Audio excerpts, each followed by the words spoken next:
Greetings, all you lovely people. Another year is nearly over.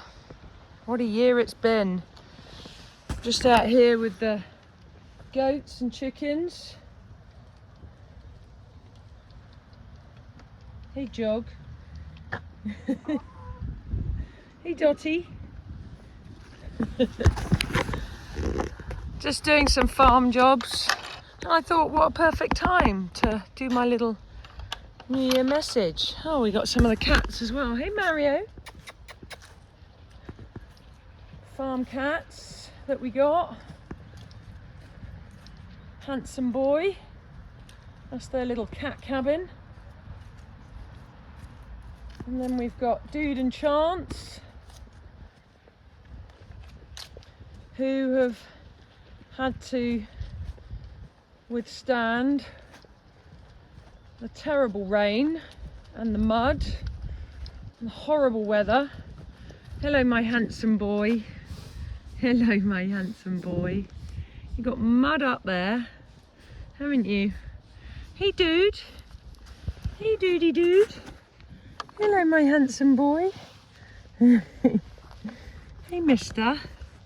How you doing?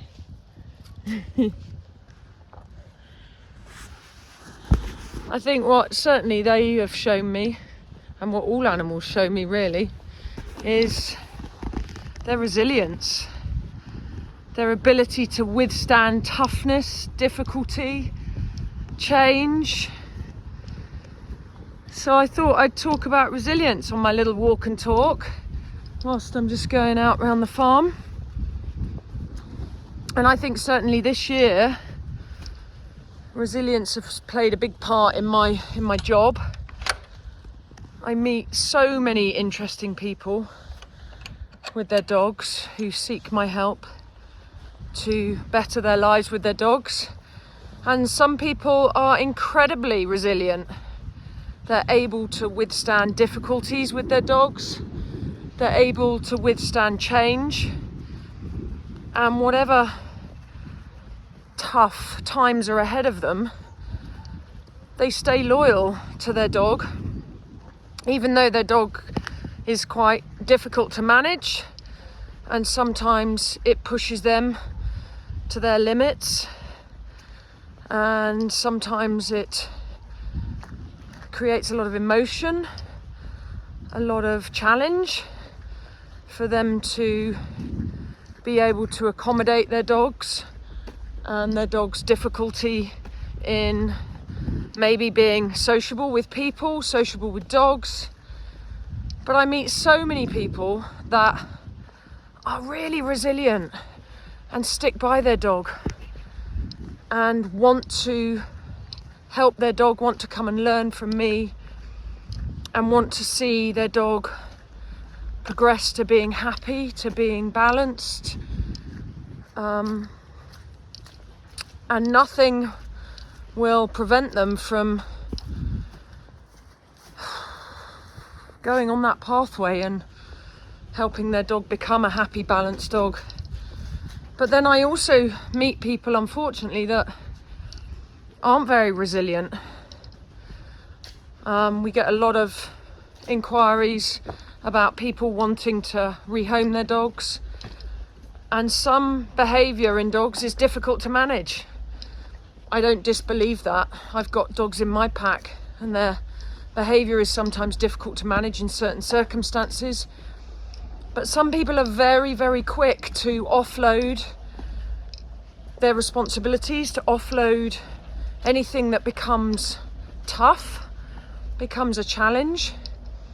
And we've certainly seen during COVID, post-COVID, people have had to withstand extreme difficulties, whether it's financial, emotional, environmental. Some people have lost their houses and some people are really, really struggling. But I think it comes down to resilience and what type of person you are, and whether you're able to step up, take responsibility, take ownership for those challenges, and find a solution, find a way round to enable you to cope. And some people aren't able to do that. Some people are very, I guess, weak, or quick to blame others, quick to shelve their responsibilities, their challenges onto other people. And we're certainly seeing that, I think, sadly, with the latest news of banning XL bullies. And I've done a couple of interviews about XL bully ban. And I just want to say that I don't agree with it. I don't agree with banning XL bullies. Like any dog, some dogs have behaviour issues. In this term, aggression. Some dogs don't. It's not the breed, it's the behaviour. But there's so many people that own XL bullies that when faced with the challenge or the difficulty of having to apply for an exemption certificate, having to muzzle them, having to put them on a lead, they've just taken the easy option and they've just taken their dog to a rescue, or some people have unfortunately tied their dogs up to a tree or just let them out, let them roam. And those people aren't very resilient, in my opinion. You know, it doesn't matter what breed of dog you've got. They're loyal to you. That loyalty never wanes unless you're really abusive towards them. And even then,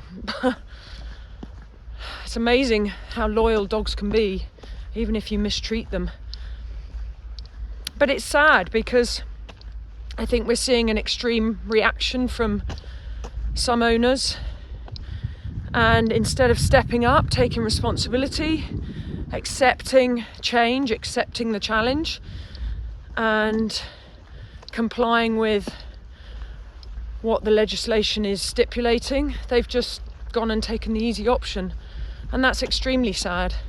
There's so many dogs out there, different breeds that I see, that exhibit aggression. And people think dog behaviourists, dog trainers like myself, work with these types of breeds loads. I've probably worked with a couple of XL bullies in 13 years. I hardly ever work with Staffordshire Bull Terriers, hardly ever work with Rottweilers. The most common breed of dog I work with is Cockapoos, French Bulldogs. And unfortunately, yeah, I agree that big dogs get the blame most of the time. But you have to accept reality in that these bigger breed dogs, when they do go into an aggressive behaviour, they can do significant damage. And they are a lot harder to get control of. To break up a fight between big dogs is a lot more challenging than it is between, you know, a dachshund, a French bulldog, a cockapoo. But they can still display aggression. And like I said in my interviews, unfortunately, the irresponsible dog owners have spoilt it for the rest of us. And that's life. That happens all the time in life. Look at how many laws have been put in place and regulations have been put in place because people that are irresponsible have not complied, or they've just been irresponsible really in their behaviour, and they've spoilt it for the rest of us. And that's really what's happened here. And banning XL bullies is not going to stop those irresponsible dog owners from doing what they do, which is breeding XL bullies to fight or to protect. It's still going to happen because they're not going to comply to regulations. But I guess by insisting that XL bullies have a muzzle on in public, if that dog does get loose, then it will keep everybody safe. And I think that's a realistic point to hear. You know, if a cockapoo goes into an aggressive state with another dog, it's very, very unlikely they're going to kill another dog. Whereas these big breeds can kill. Simple fact, really. Oh my days. Look at the weather. I'm gonna tunnel hop, people. That's the joys of living on a fruit farm. We're gonna hop into these tunnels so that we don't get soaked. So yeah, my message really is resilience. And I would urge people as a New Year resolution to be more resilient, to be more accepting of challenges, difficulty, to just be tougher. It's amazing what you can achieve when you have to achieve it. Don't just take the easy option and say, you know, oh, I'm not going to bother.